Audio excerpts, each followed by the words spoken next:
This episode of the Local Hustlers podcast is brought to you by Audible. If you're listening to this podcast right now, then I'm going to assume that you would also enjoy listening to audiobooks. Whether you're interested in business, history, comedy, science fiction, or romance, Audible has thousands of titles for you to choose from. We want you to try out Audible for free, so if you head to our link, you'll get a 30-day free trial and a free book. So go to audibletrial.com/localhustlerspodcast to redeem your trial today. Again, that's Audible, AUDIBLE, trial.com/localhustlerspodcast. You're listening to the Local Hustlers Podcast, your go-to source for connecting with small businesses and entrepreneurs in the East Valley. Get ready to be inspired by local entrepreneurs as they share their stories, mindset, best tips, and advice. And now, your co-hosts, Dallin and Eric Huso. All right, everybody, welcome to another episode of the Local Hustlers Podcast. This week, we're super excited to be here with Andre Whittington with Opemia Consulting. How's it going, Andre? Pretty good, man. Happy to be here. Yeah. The weather's nice. It is, finally starting to cool down a bit. Yes. Good stuff. Take a couple of minutes before we dive into the business and give us a little bit of a background on your life. Sure. So, originally, I am born and raised New Orleans, so I'm a New Orleans native. I spent my entire life in New Orleans, the Lower Ninth Ward. Ex-military, or I'm a military veteran. Spent about 4 years in the military, infantry. Spent some time in Korea. Fun fact about that, I was 17 years old when I joined the military. I just knew I needed to get out of New Orleans. And that was the only way. I just didn't see myself going to school because I was always smart, but I hated school. Yeah. I just felt like it was, I just hated school. And so, spent some time in the military, did some construction for a while. And then I realized that in order for me to really progress in life, the way the world is kind of built, you either have to go to school, come from money, or start a business. So I decided I'm going to go to school and hated it. Spent like 4 years in college. Spent some time at Brown University in Rhode Island. I had a full ride to go to Brown's Masters of Public Health program as well as the PhD program in public health. But then I spent some time just talking to PhDs, students that had PhDs. They spent most of their time doing research, writing papers, publishing papers. That's not a life I wanted. I'm more of a fast-paced type of guy. I love to take risks. And so I said, I could continue on this track, going to school to do everything that everybody wanted me to do, or I could go and work for a company, climb the ladder, and get paid to learn. And so what I did was I went to work for Comcast. So I spent about 11 years at Comcast. I started out on the phones, answering phones, troubleshooting customers' issues, climbed all the way up to the top while I was a senior leader working in the Philadelphia office for corporate, managing all of their strategy as well as their tools for our customer-facing employees. And so after I did that for a while, 11 years at Comcast, I had about 10 different positions because I was really aggressive. Like I would write up job descriptions that I felt that the company needed, and I would send them to senior executives. And they would always say, okay, Andre, so why do you feel like we need this? And then I would, plead my case. Mm-hmm. And on 3 occasions it worked. They created jobs just for me to do exactly what I said that I wanted to do. And so from there I said, you know what? I'm getting bored with this. It's time for me to take another risk. And so I jumped out and I started my own consulting business.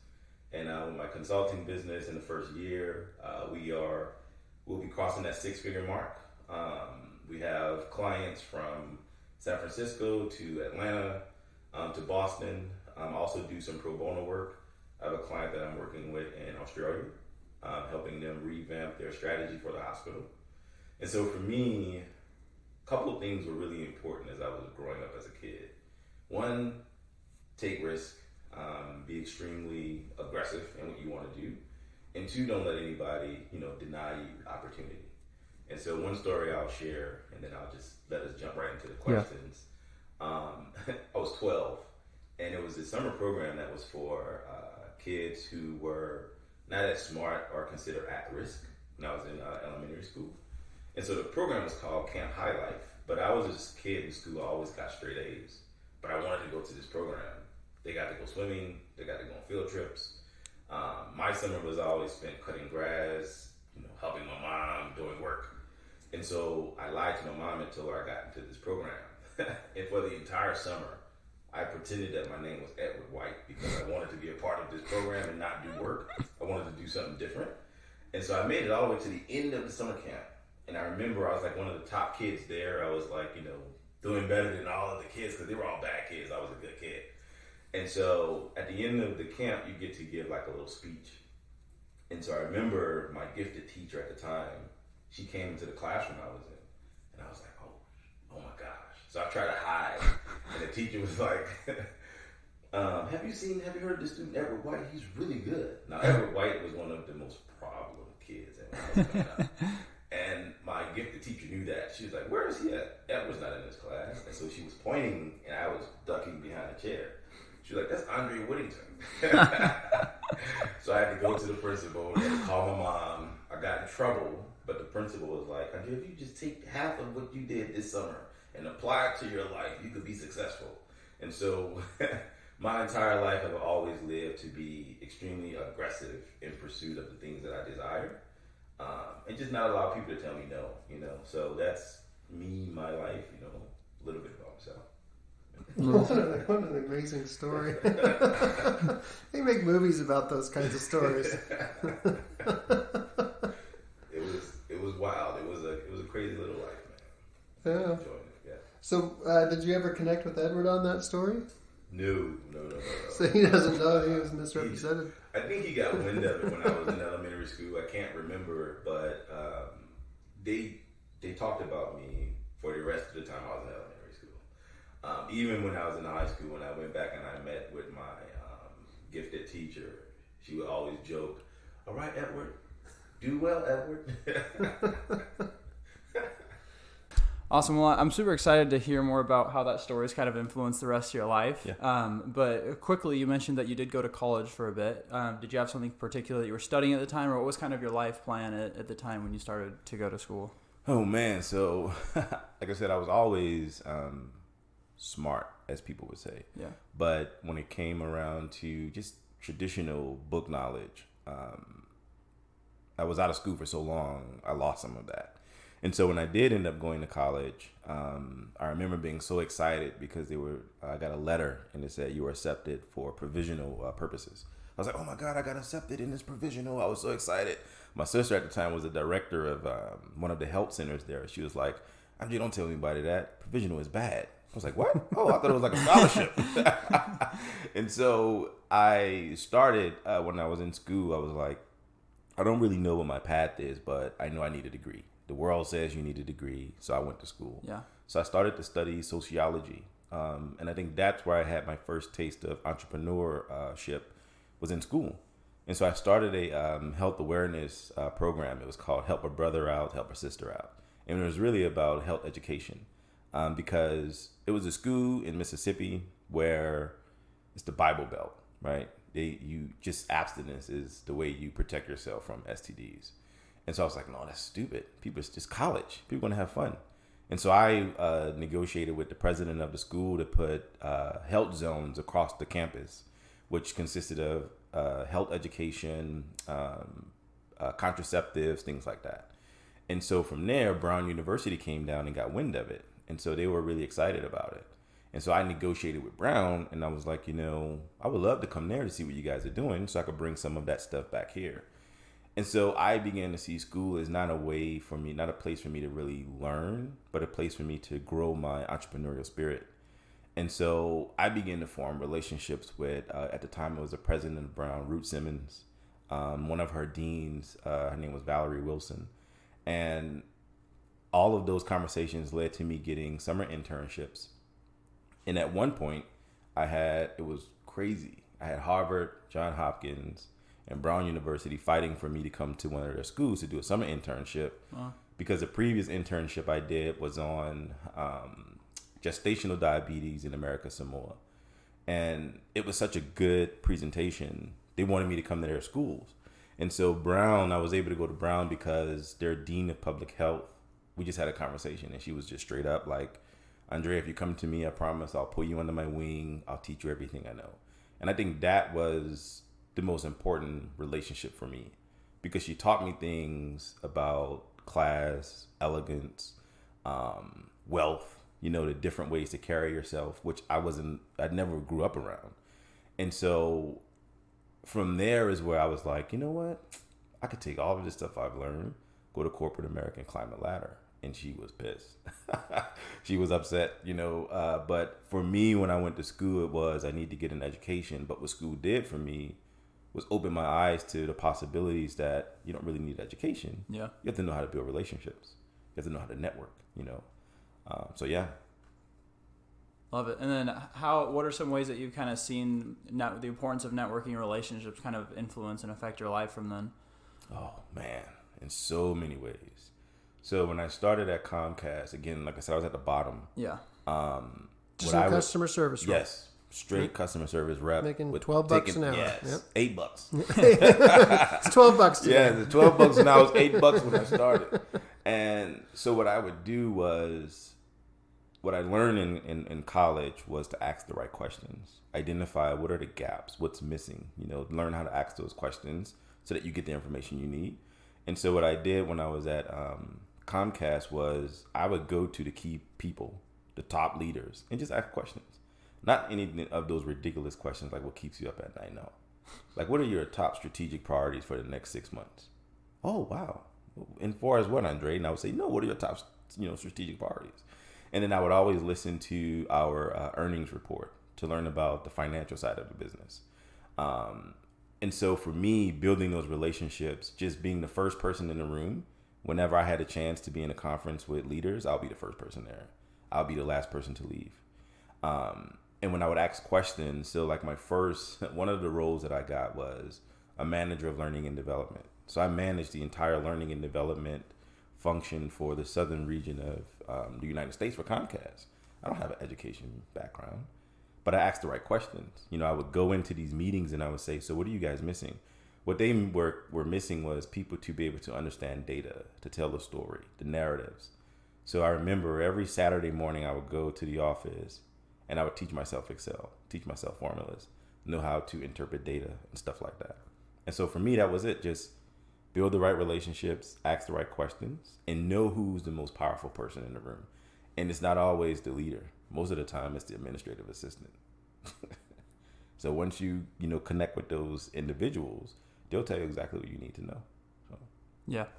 And I also love what you talked about just with when you described your job, how you're basically getting paid to learn an industry or just learn skills, which a lot of people don't think of it as, because school, you kind of think of it as our only way to get an education where you're paying for that. But with a job, a lot of people don't realize is you have an awesome opportunity to get paid to learn something. Did you just kind of naturally figure that out, or did you have a parent or a role model that kind of, tipped you off on that? No. So my family and my mom and my dad, their education stopped, I want to say 7th and 8th grade respectively. Wow. What sparked that in me was, again, a door was shut.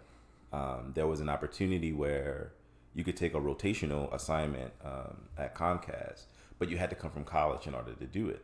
In a rotational assignment, they will move you through the company every 2 years. But you had to go to one of the colleges that they deem is really respected, right? The Harvards, the Columbias, or Wharton or whatever. And so what I said, you know what? Okay, that seems like that's the way they're grooming their executives. So what I'm going to do is I'm going to do exactly the same thing. And so I started off again on the phones. I went into the learning and development department.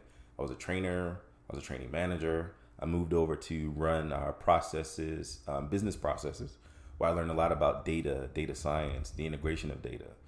From there, I moved over to manage the quality programs. So I began to learn more about speech analytics, customer experience. From there, I moved into tools and strategy. And then from there, I moved into almost like an internal consultant to Comcast, which led to my last role where I would manage all of our frontline tools. I was over compensation modeling for commissions, as well as building out the performance management strategy for the organization. And so all of those different roles that I was in gave me one little small advantage over whoever I was applying for the job for. And I remember when I first moved to Arizona for Comcast in Tucson, I outperformed someone that had a PhD in education for a learning and development role. And it had nothing to do with traditional knowledge. It was because I had such a depth understanding of the business. I knew the numbers, I knew finances, I knew how to build relationships. Whereas this person, they had a traditional education, but they didn't understand business. And so they were really upset that they didn't get the job. But, hey, just the nature of the game, man. Yeah. So you've touched a little bit on your entrepreneurial spirit starting to grow through different, events in life, and talk to us just about that journey of kind of what your mindset was, what your original plan was, and then how that shifted to the idea of starting up your own consulting business. Yep. So my idea to be an entrepreneur started when I was in college. Okay. But I didn't have the capital. I was broke. I didn't really have the credibility, right, to say, hey, I can come help you turn your business around. And so for me, and I didn't have the courage. I was scared. Funny story about college. I remember there was a job for someone to take over. It was an assistant for like Homeland Security or whatever at the campus, which really wasn't a real job, but it was like an internship. Mm-hmm. And so I applied for it. I got it because no one else wanted it. And I used to walk around the campus with an empty briefcase. Nothing was in this briefcase. Absolutely nothing. It was empty. But I would walk around, and every day I would tell myself, I'm going to be a business owner. We're going to be an entrepreneur. And so I knew I needed to learn the game, get a really good understanding of business, build my credibility, and then have some money saved up to where when I do jump out there, I won't be afraid. I'll just go running back to corporate America. And so it was around 2015, I said to myself, okay, I'm going to give myself until I'm 40 to work for corporate America, and then I'm going to leave and start my own business. And so August 22nd was my 39th birthday. I started Opemia last year, and I walked away from corporate America this year. And so I hit my goal, and so for me, I always have a plan, and I always write things down, and I just stick to it no matter how terrifying it is. But again, I just was always aware of what I needed to do in order to make that step. Yeah. Awesome. Well, let's talk a bit about Opemia. Give us a little idea for our listeners, what it is exactly, what you guys do, and then we'll dive a bit more into the business. Oh, yeah. So Opemia Consulting, we provide strategy consulting to businesses. We just received our talent optimization certification with Predictive Index. So now we are a certified talent optimization organization. And then we also offer CRM solutions through HubSpot. And so we do a ton of work with small businesses as well as nonprofits. And for the past year, I've been working with an organization out of Atlanta called Our Village United, where they have a 12-week business incubator for businesses. And I've been working as a consultant for them to ensure that this program is effective. And we've brought about 70 businesses through this program in the first year. We just secured a partnership with Meals on Wheels in San Francisco, where we will be developing all of their training, new hire material, onboarding, really helping their HR department just operationalize everything. And so, we are just in the trenches, going through a business model innovation pivot. Yeah. Where we will be rebranding everything. So the colors and things that you will see on the website now will be updated. I look at business through the lens of evolution. And so as we continue to grow, the business should do the same. So, yeah. For sure. So it sounds like there's a couple different categories or different things that you guys specialize in. Mm-hmm. So let's go through a couple of those. So the consulting side of things, is that you that does it, or do you have, do you hire consultants that help the businesses, or how does that kind of work? Yep. So it's me and my partner right now. Okay. And the plan is to hire more consultants. And so what we do is first we help businesses really improve their operation model, mm-hmm. right? Sometimes businesses may come, they have two problems, one or two. You have the right strategy, wrong people, right? Or you have the right people, the wrong strategy. And so we help businesses identify where at in your business are your biggest pain points. And so we tackle your strategy, your talent, as well as your customer experience, because something is broke down in those particular areas, right? Yeah. And so it's incredibly rewarding to sit with a executive, and you're asking the questions around, what's your value proposition to your customers? What's your customer segment? Who are your customers? Who's your customer base? And a lot of times they don't know. So strategy, right? That's a huge challenge. We could fix that for you. Sometimes you may ask them the same questions and they'll have it down to a T. And you say, okay, so where's the bottleneck? You begin to look at their talent, pull back the layers of their people, their personnel, and they're not in the right role. They don't have the right talent. So now it's a people problem. And then when the people and the strategy is solid and it's really good, okay, so what about your customers? Your customers are not coming back. The marketing that you're putting out there is not leading to sales, right? You've kind of plateaued. So let's look at your CRM solutions and let's see what opportunities we have there to fix. So that's pretty much how we approach it. And we do it fun. I mean, this is like rewarding for me because it's something I'm really passionate about.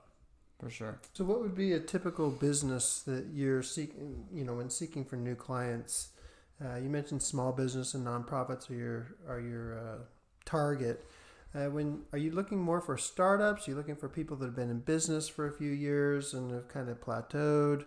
Like, where do you see your sweet spot client? For me, the sweet spot is really between businesses that has less than 1,000 employees for me.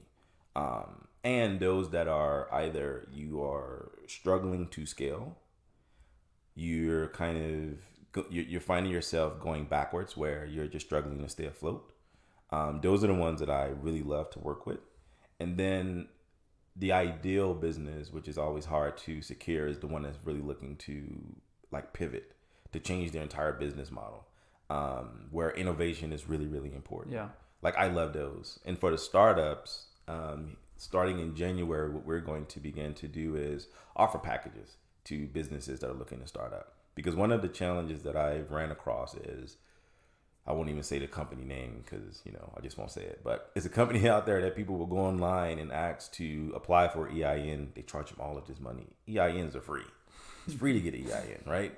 But people will pay to get an EIN, and that's it. That's all they get. They don't get any articles of organization. They don't get help with a business plan. And so what I want to do is to be able to offer some of those resources at absolutely no cost, right? And I want to be able to help people start their business. I was reading a statistic the other day here in Arizona, and I can't pull it down, but GoDaddy has a website, and it's GoDaddy Venture Forward. And if you go on there, you can actually look to see what is the impact when someone starts a business in a community. The impact is far greater than when someone just gets a job, right? From being able to hire someone, the economic impact that it has on our economy. And so for me, I really want to help businesses start their business and then offer those consulting services so that they can begin to get to a point where they're sustaining and thriving as an entrepreneur. That's cool. What does your relationship look like with the businesses in terms of, do you just take a look at the business, kind of give them a plan, and then they're on their way? Or is it more of like a recurring service where you continue to work with them like over time and just always find new things to help them with and work on to improve the business? Oh, yeah. So my vision with any of the clients that I partner with is long-term always. And if we get to a point where, you know what, Andre, we are good, we don't really need the consulting services anymore, I always, on all projects, offer 30 days of post consulting support. Okay. And that's at no cost, right? I have some clients that still reach out to me by phone, and I don't charge them anything. It's just, to me, having that client relationship where you're running up against an issue, you have to ask, you need a question answered, or you just want to bounce something off, shouldn't always be a charge for that. Yeah. So me and relationships that I have with clients are formal but informal as well. And I always look for the long term. I don't see myself as a traditional consultant because I want to help you along the way. And my goal is really to transfer that knowledge to you or your team so that you can then run. You don't need me, but it's a million businesses out there. So I don't feel like I need to keep holding on to you. It's just, hey, let me give you what you need, give you that knowledge, and then you can thrive. Yeah. You say you don't see yourself as a traditional consultant. What are some other things that make you feel like make you different and help you stand out? I think some of the things that will help me stand out from your traditional consultant. Number one, I'm not going to charge you just for all of the work that I'm doing for you, right? I'm not going to say, hey, when we meet, we're going to spend 30 minutes and I'm just going to ask you all of these questions. You're not going to be able to tell me anything. And then the next time we meet, I'm going to charge you. There have been times with my clients where we have met for months on end and I never charged them a dime. Because for me, it's all about trust. I think that any business relationship should be built on trust. I think one of the things that make me unique as well is whatever your business needs, even with my client in Atlanta that I'm partnering with for her business incubator. When I came on board, there were some processes, there were some things that I felt, you know what, this could really be enhanced. And I just did it. You know, we have a philosophy where we say, you know, do more than what you pay for. That's not a traditional consultant way of thinking, right? And so we live by that. Always, you know, give your best, of course. But to me, doing more than you pay for means in the quiet hours where your client can't see you doing certain things, you're doing that to take this project to the next level. So I think those are some of the things that makes us a little different. That's cool. And how does your pricing structure work? Is there like set prices? Can people go to your website and see and pick out different packages, or is it pretty customizable depending on the business and what their needs are? So right now it is customizable. And so what we're going to be doing in January of 2022, I mean, it's only January that's coming up, but what we're going to be doing next year is to be able to offer those customizable packages. Yeah. Because what I've come across is that sticker shock is real for clients. And if you're running a small business, you know, you're struggling to maintain your personnel, your team, you're struggling to maintain your bills. One of the things that I don't ever want is for price to get into the way. Yeah. Because for me, as when I was growing up, there was always a barrier. It was always a door that was shut. And it took me years to get beyond that. And so if I can give businesses an advantage by offering packages that make sense to them, make sense to their books, and we can still offer a high quality of service, we're going to do it. So what we're going to be doing over the next couple of months is to look at our packaging and to be able to offer certain packages to our customers that says, if you're struggling in strategy and it's not a huge lift, this is the price point that we'll have. And we'll have a range. But even right now, we don't just have a set price. It's really based on the first question I always ask after I get done knowing what their services are, what's their budget? And I always try to come in really close to the midpoint of whatever their budget is. Because I don't want to break the bank. Yeah. You know, and I think my motto, even when I was working in corporate America, the money will come. You do good work, you know, impact leads to income. So I like that. What would you say to someone who's running a small business right now, struggling in one way or another, but just really, you know, worried about that money aspect of paying someone and worried if, you know, it's going to be worth the money they pay for it? What would you say to kind of encourage them to kind of take that jump and get the help that they need? So I'll say this to anyone that's a little afraid of or worried about the money. You could pay now or you could pay later. And for me, it's much better to invest the money now, even if it's, you know what, Andre, I don't want a consultant. I am going to go out and pay for a course and learn as much as I can about this particular topic. Do that, right? And the worst thing that an entrepreneur can do is to not do anything, right? And so I think that if you see that your business is struggling, you see that you need to make some minor investments, do it. Invest it now.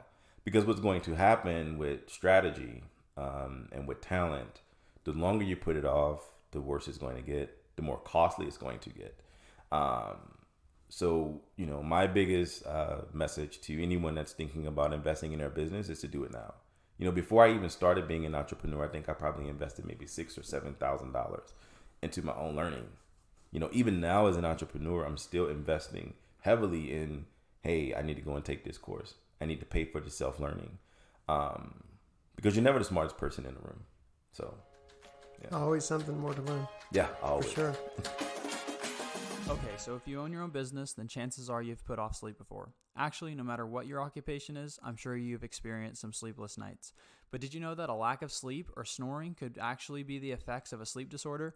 Sleep disorders are no joke. Every year, 23.5 million people go undiagnosed from a sleeping disorder. That's why Robert Taylor started Tailor-Made Sleep Services, a telehealth sleep clinic to help diagnose and treat people with sleep disorders. Taylor came on our podcast earlier this year and shared a lot of important information with us on the importance of sleep and an in-depth look at his online-based platform. Tailor-Made Sleep Services focuses on educating, treating, and coaching their patients.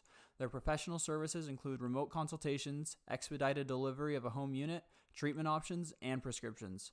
Taylor truly has a passion for what he does, and his mission to educate and help people with sleep disorders is truly inspiring. Is there a chance that you or someone you know might suffer from a sleep disorder? You can schedule a free evaluation today by going to tailormadesleep.com or calling 480-524-8418. I want to go back to something you said that impacted me. You mentioned that when somebody gets a job, it has a certain impact on a community, but it pales in comparison when somebody starts a business in a community, right? You grew up in an underserved community. How can we instill more of an entrepreneurial spirit in these underserved communities where they see that there is a path out? There is a path out of poverty, and it's taking that risk to start your own business. What ideas do you have to really create that mindset in some of these communities? It's like you're in my head right now. So in July of this year, I actually started my nonprofit, and it's the Opemia Empowerment Center. And we haven't gotten off the ground just yet because I've never ran a nonprofit in my life. So I'm investing in my knowledge. I just joined and got accepted into an incubator that teaches me everything about nonprofits. I'm learning so much from it. And my goal is to take that nonprofit and launch it here in Phoenix, in underserved communities, to be able to highlight to, teenagers, adults, young adults, that the path to wealth and to prosperity is not just about money, it's about freedom. A job doesn't really pay you a check, they pay you for your time. And so there are different ways that you can rise above the day-to-day, check-to-check. Entrepreneurship is one cool way to do it. You have so many people, right? Even just starting a t-shirt, having a clothing line, right? Little kids being able to sell lemonade, and I think when you look at certain communities, lemonade stands, people see them as, oh, these little kids have a lemonade stand. You're teaching your child about entrepreneurship at a young age. You don't see that in disenfranchised and poor communities. They're not trying to build a lemonade stand because their mom probably would choke them. You take these lemons and take them out the house to have a lemonade stand. But there are ways you can bring that education to those communities. And so for me, the Empowerment Center that I'm launching is something that I really want to pour into, to give back to the community, and turn scholarships into investing in kids that are interested in STEM, that are interested in starting a business, right? Encourage kids to take risk, and so I think for me, that's where it starts. I think the awareness piece is huge, because once you open up a door to a kid in their mind, open them up to something new, the sky is just the beginning. Love it. I can't wait to see where that goes. Yeah, that's super cool. And love what you said about it's not just about the money, it's about the freedom. And ultimately, kind of the reason that a lot of people want money is because of the freedom that it provides to you. So it's awesome that you have such a passion for bringing that knowledge and that mindset to people. And like you said, once you hear it, it really just kind of opens up all the possibilities.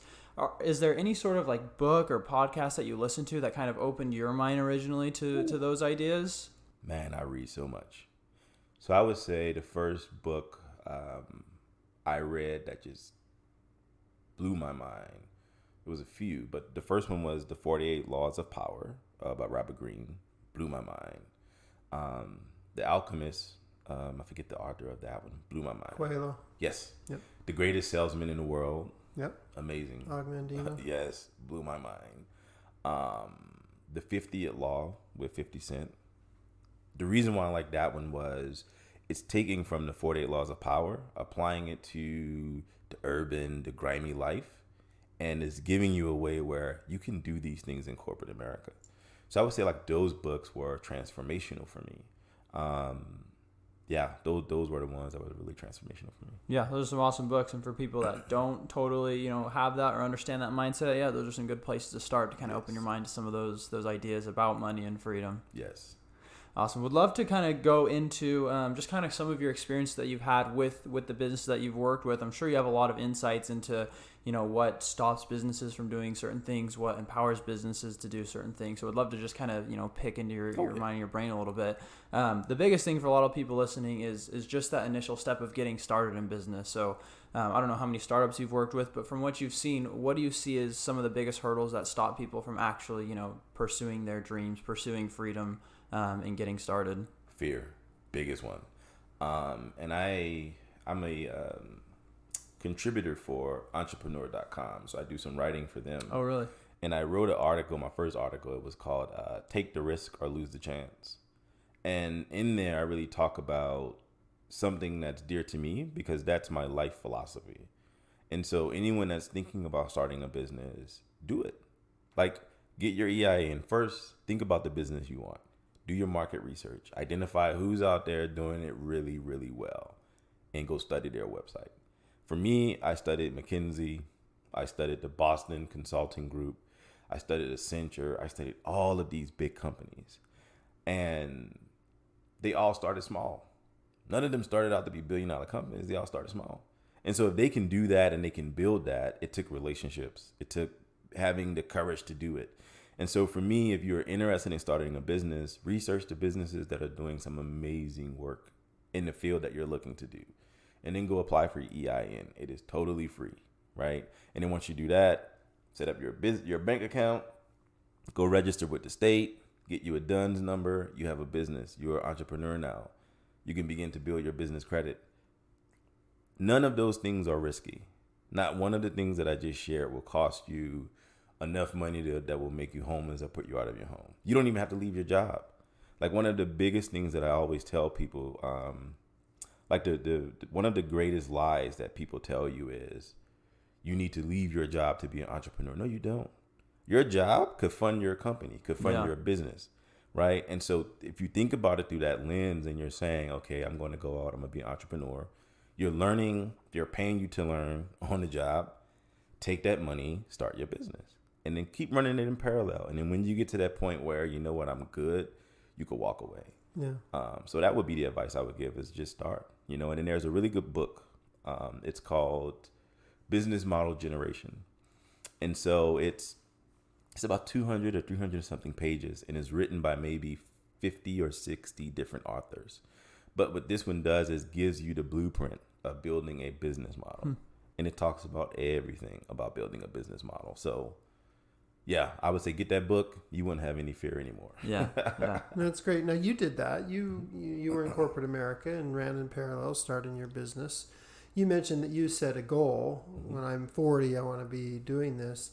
Did you set that goal because you noticed that things were taking off, or was that just a random goal that, hey, when I'm 40, I want to be at that point?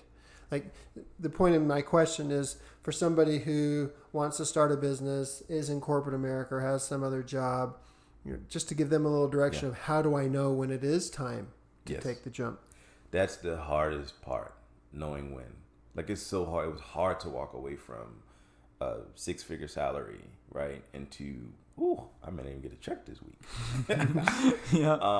But I would say for me, when I felt that I was not getting value from the work that I was doing, right? Like, I went on vacation recently to Cabo, spent like 10 days there, and I dreaded coming back to work because I was still at corporate America.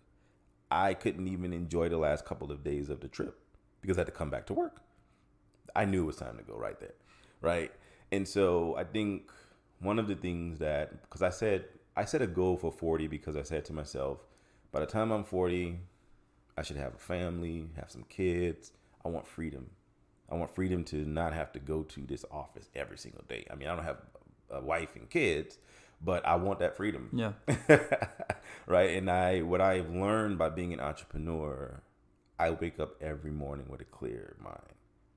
I wake up every morning not looking at my phone to see what meetings I have this morning, right? And a lot of my counterparts were on the East Coast, so our meetings would be at 6 a.m.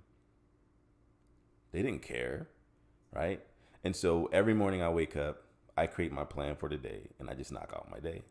You know, if I want to leave a little early today, I can, but I know that Saturday and Sunday, I'm going to have to pick back up and finish what I had to do, but I'm doing this all for me. And it's just value to me, you know, and my time is my time. Yeah. Whereas when I'm working for corporate America or any other job, my time is their time. And so that's kind of what led me to say, okay, it's time for me to roll out. Yeah.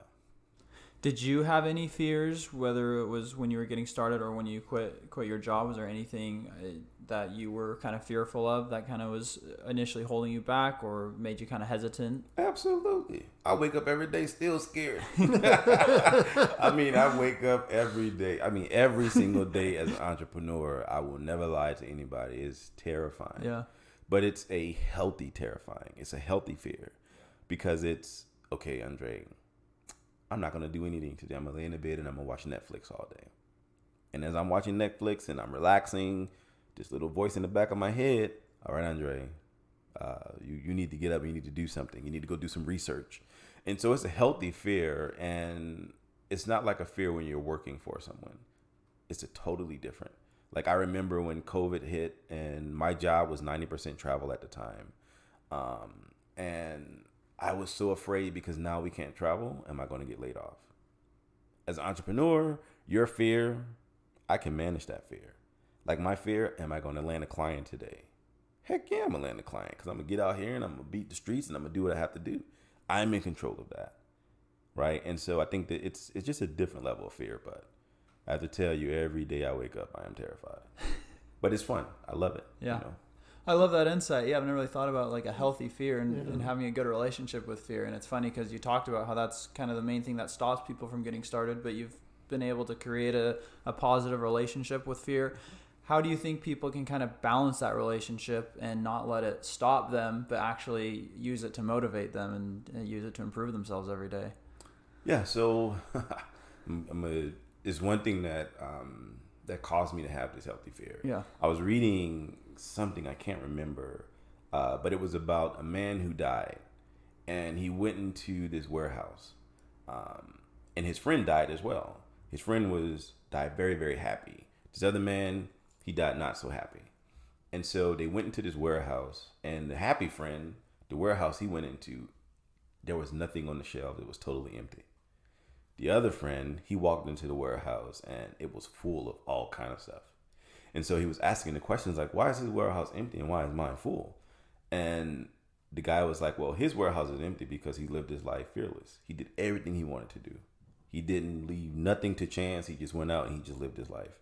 The other guy who died unhappy, everything in the warehouse was everything he was afraid to do that if he would have just tried, he would have accomplished everything he set himself out to do. And so for me, when I think about that fear, when I think about that, I mean, even it gives me chills right now because I used to be so afraid to do anything. And when I read that, I was like, what the heck? I don't want to die with a full warehouse. I want my warehouse to be empty. And so anybody that's listening and has that fear, what's the worst that can happen? Right? In life, we have a choice to either do something or do nothing. And I tell you, most of the most unhappiest people, because I was one of them, is those that do nothing. And for me, I'm always going to make a choice to do all the time. Take the risk or lose the chance. Yep. Great advice. Love that. So yeah, so it sounds like it's okay and it's normal to have those fears, but it's what you do with them is what really, determines your relationship with it. Absolutely. I mean, if anybody who says that they're not afraid, they're lying to you. Yeah. They're not taking risks. Yeah. They might not be afraid, but they're in their comfort zone. Yeah. Right. But your comfort zone is scary too. Right? Because at one point, I mean, if you have this amazing job, you have this great salary, COVID hits, you're in your comfort zone. They don't need your job anymore. Oh my gosh, what am I going to do? And I was talking to some executives today, and they were telling me about when stimulus payments were going out in minority communities, which are a lot of those communities consist of workers that all work in a lot of jobs where they have that fear. The uptick for startups, for businesses and entrepreneurs were through the roof. As soon as the stimulus payment hit, businesses were being started. Really? Yes. And so it's, even now, you look at the workforce, the great retention is a real thing. People don't want to work. They don't want to go back to corporate America. I think COVID has done something that we needed for a very, very long time. It's pushed people over the edge. Whereas you were afraid, you were in this comfortable job, you don't want to take any risk. COVID happened. Shoot, everybody's taking risks now. They're in control. They don't want to go back to work. People are struggling to find people to come to work. People now are willing to take that risk, right? And so I would say use that as momentum to continue to propel yourself forward. Yeah. Awesome.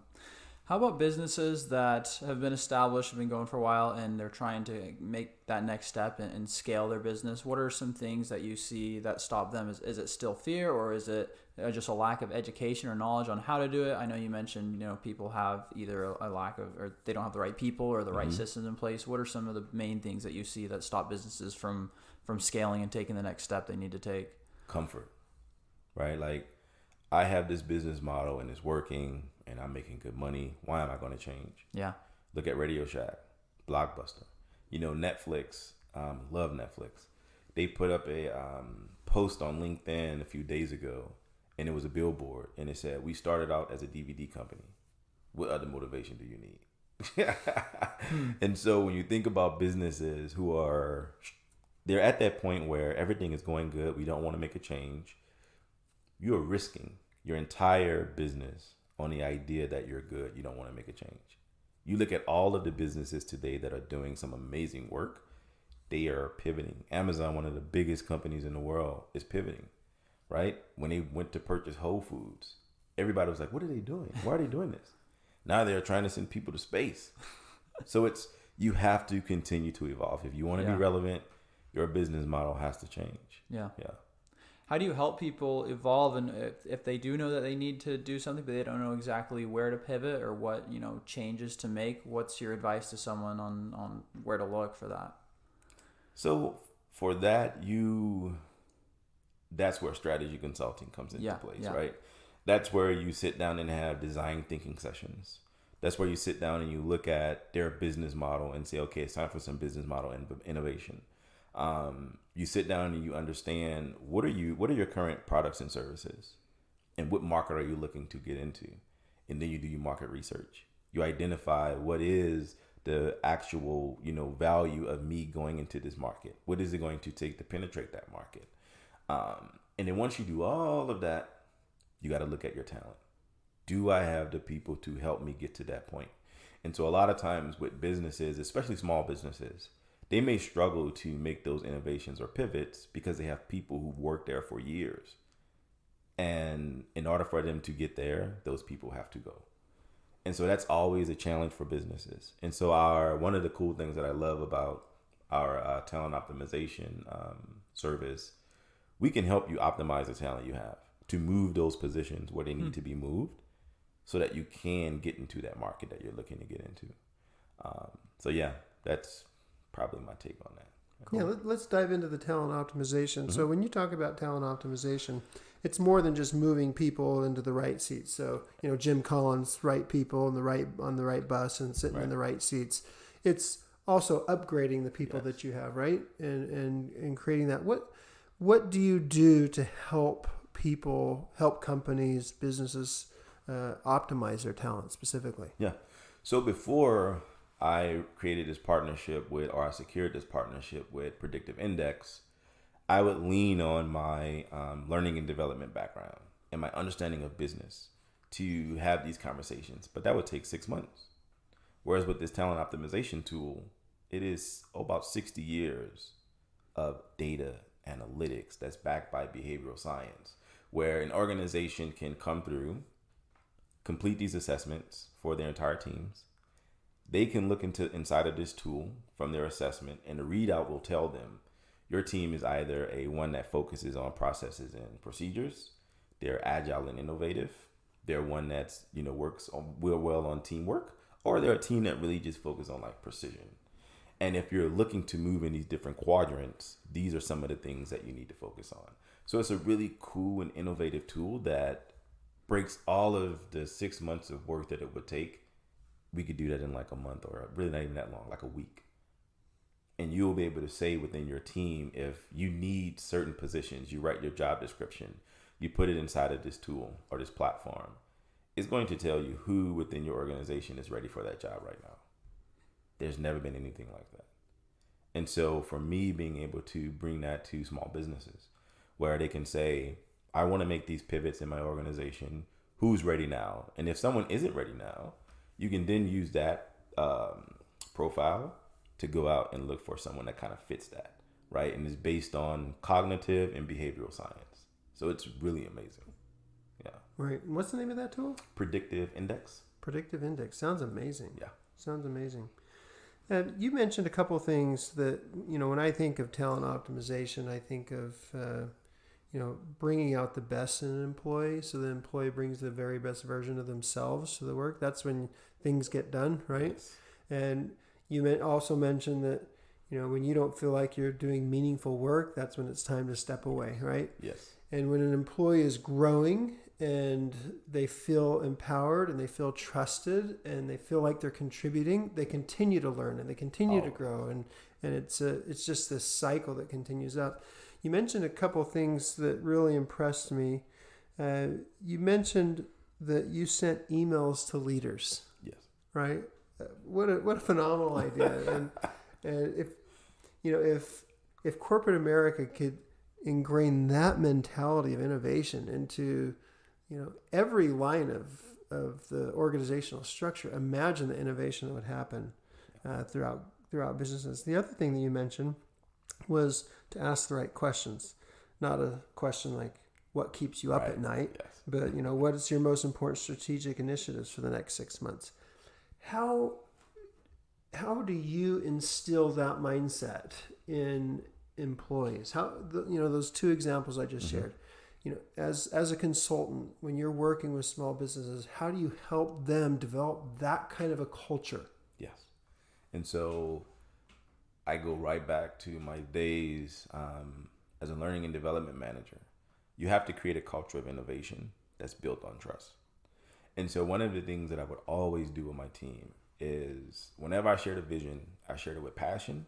And I talked about what we could look like as a team 12 to 24 months down the line. And I would encourage them to bring ideas. Like sometimes we would have sessions where we'd have I would call them innovation meetings, where we would just sit down and talk about the future. So what could this look like? What are some of the things that we could have? What's holding us back? What skills don't we have? And I would always put that on them. And so they would bring ideas to me. And I know sometimes ideas that they would bring is absolutely no way this is going to work, but go do it. But from them going out to do it, it may fail. I would be there to support them to build that trust. They would become courageous and they would become extremely innovative. And so everybody that was on my team during that time, they all went into bigger and larger positions.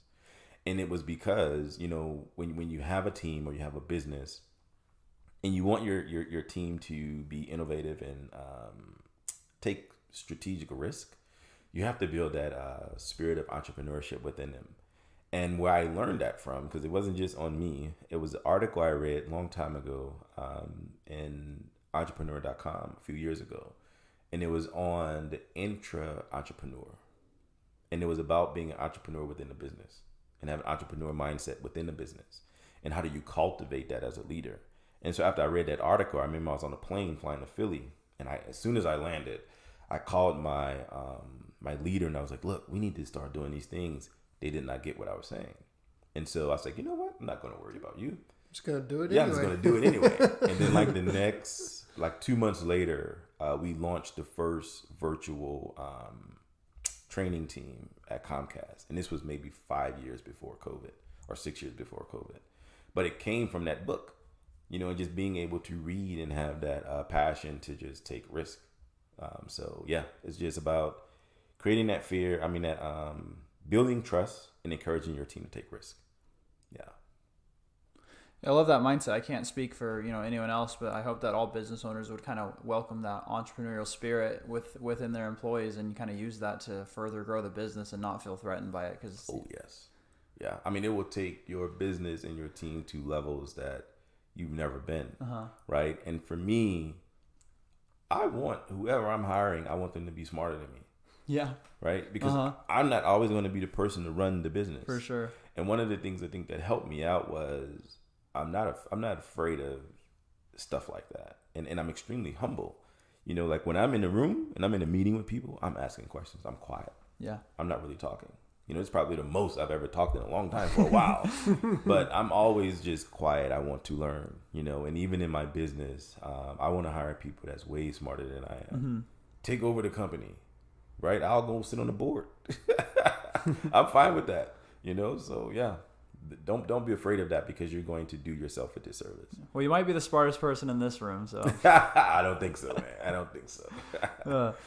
One more aspect of the business that you had mentioned earlier was the CRMs. Mm-hmm. I was wondering if you could kind of briefly touch on that because that's a huge, benefit to businesses that I feel like a lot of businesses aren't necessarily using as much as they could. So could you just kind of talk about, what a CRM is and how you guys use that to help businesses grow and scale? So our CRM solutions, customer relationship management, is through HubSpot.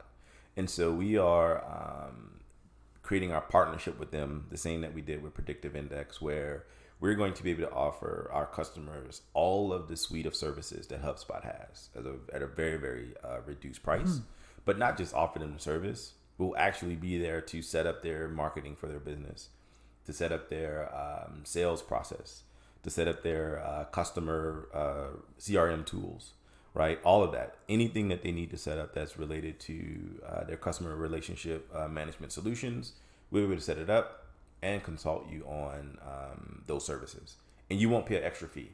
So everything that you'll be paying as far as your monthly subscription to HubSpot will be included in that service. Oh, wow. So not only do you get someone that's helping you to set up all of your tools, you're also getting a consultant that can kind of come in at no cost, at no extra charge, right? And so that's a package that I really want to be able to offer to say your marketing is struggling because you are targeting the wrong customer. Yeah. And I can help you understand that because this is what I do in the other space of my work. And that won't be a cost to that business. And so that's one of the reasons why I wanted to add that, because I think that when you think of business holistically, it's your strategy, your people, your customer. And if we can knock those things out, we can help a lot of businesses. So that's awesome. Yeah. Any other insights before we kind of get closing up here, just from your time working with business owners and entrepreneurs, anything for our listeners who either own their own business or are wanting to start their own business, any, insights that we haven't kind of touched on so far that would be beneficial to them? I don't know. I mean, I feel like entrepreneurs and those that are in business are extremely smart. I think the thing that I would just share, maybe insight, don't do it for the money. As hard as that is to kind of grasp, if you're in business to make money, don't do it for the money, right? Do not allow that to be your driving force. I think when I first started out with my consulting business, the model I have right now wasn't the model I started out with. The model I have now was because I was passionate about serving people and really providing, service to businesses that are impactful. And that led to strategy, people, customers. And I would have never realized that had I just stayed in this for business, right? I could have just stayed a strategy consultant and charge X amount of bucks and try to spend, focus on the money. And I would be missing out on adding value. I left corporate America because I wasn't adding value. And if you focus on the money, you end up doing what you were doing in corporate America, chasing a buck. Love it. Yeah, Andre, this has been an awesome interview. You've definitely shown your value today. So for any listeners who have kind of been debating if a consultant is right for them, I think just from this conversation and listening to this, I think they can see how much value that you would provide to them and their business. So I appreciate all the insights that you've shared with us today so far. Before we get closing up, we got a quick game that we're going to play with you. Okay. And so how it's going to work is we've got a list of 20 questions that we're going to ask you, and you've got a minute to answer as many of them as possible. Oh, man. And so okay. We'll see how you square up against previous guests we've had on the show. And I'm just going to pull this up. Uh-oh.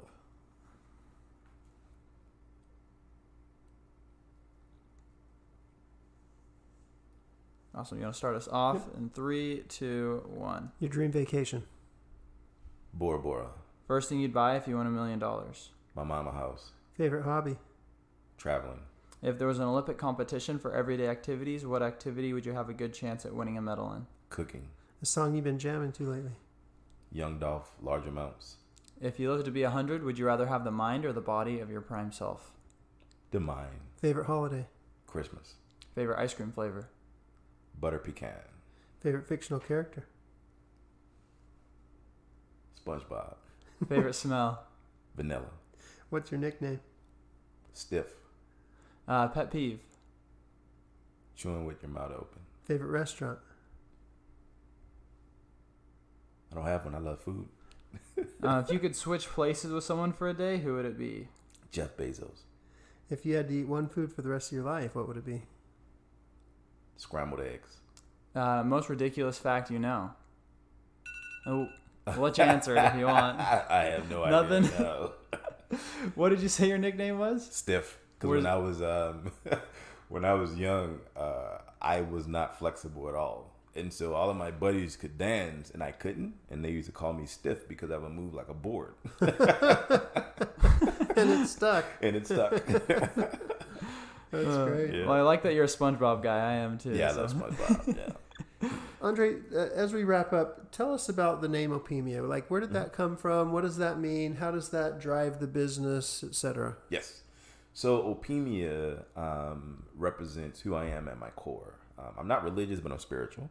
And so Opemia is Nigerian for all praises to God. And I added the A at the end for Andre, just to remind me that no matter what I'm doing in life, to always be grateful, to give thanks, but also to remind me that everything I'm doing has nothing to do with me. So that keeps me humble. It keeps me grounded. Yeah. No matter how successful I get, I have to understand that it's not about me. It's about the work. It's about the service. And it's about the people. So Awesome. Beautiful. Yeah, no, that's an awesome way to wrap things up. Andre, give our listeners a chance to know where they can find out more about you, connect with you if they want to learn more about you, and possibly, take you on as a consultant. Oh, yeah. So you can go to the website, www.opemia.com. I also have my office is downtown, 2 North Central, Suite 1840, Phoenix, Arizona, and the towers on Central. My Instagram, I believe, is Opemia_consulting. So you guys can hit me up there. You can also give me a call on my cell. Or you could text me as well. It's 480-694-0993. Again, and it doesn't have to be work related, right? It could just be, hey, Andre, I have a question about my business. Want to pick your brain about something. Need a good 45 minutes to do that. I'm also going to offer, I think it's a 45-minute free consultation as well. And so, if you need some help, you want to chat, hit me up. Follow the business on Instagram, or you can always swing by. I'm in the office 8 to 5, Monday through Friday. Awesome. Appreciate it, Andre. It's been awesome having you on. We definitely learned a lot from you today. Yeah. Awesome. Thank you all for having me. This has been fun. Yep. Awesome. Thanks, Andre. Okay, have a good week, everyone. We'll catch you next time. Hey guys, thanks so much for listening. Just a few things before we go. First off, if you or someone you know is an entrepreneur in the East Valley, we'd love to have you on the show. Please get in touch with us by emailing us at localhustlerspodcast@gmail.com or DM us on Instagram at localhustlerspodcast. You can also follow us on Instagram, Facebook, and LinkedIn for the latest news and updates. Also, if you enjoyed the show, please take a few seconds to rate and review and hit that subscribe button. It lets us know how we're doing, it helps us grow so we can reach more locals, entrepreneurs, and help small businesses grow. Thanks, guys.